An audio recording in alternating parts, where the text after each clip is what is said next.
Edition ex-housemates na sina Josh, Ralph, Ashley at Emilio. Bumati muna kayo sa Madlang People. What's up, Madlang People?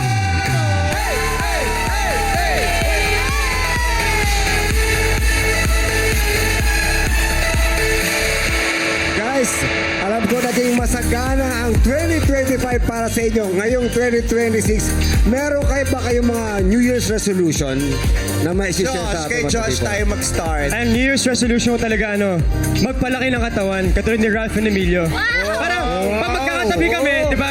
Wala na para same-same na kaming tatlo na malaki katawan. Oo, sumentury na eh. Yeah! Thank you po. Ikaw naman, Ralph. Ako naman, siguro magpagaling talaga sa sayaw tulad ni Josh. Yeah.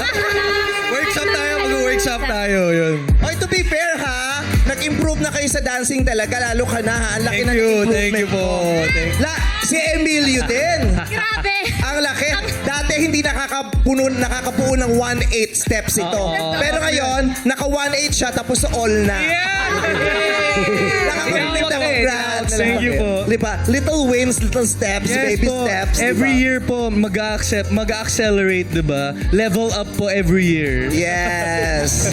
Ano naman ang pinakabi na manifest mo this 2026? Siguro po, acting projects po. This 2026 ang minamanifest po. Sana po magka-work po tayo. Yes. One time. Sure yan. Mangyayari yan. Ikaw naman, Ash. Ako, New Year's resolution ko is mas matutong magluto ng home-cooked meals. Mahilig kasi ako mag-order almost every day. So parang I wanna learn how to cook yung mga ulam talaga. Para mas Yes. healthier din. Magiging madali na para sa yan at saka hindi ka gagamit ng kuryente kasi yung mga kandila mo doon. Parang Diba? matagal bago maluto. Pag I-segue na natin yung mga candles mo. Ng mga candles si Ash. Yes, opo. Laging sold out. Thank you so much. Pero this year, nako, I'm gonna make sure that Sinta will always have stocks and I'll make it big this year. Naging Yay! businessman siya this 2025. Kaya nga, plot twist. Thank you po. Thank you so much for letting us talaga open the new year with a bang. Maraming salamat. Palakpakan naman natin sila.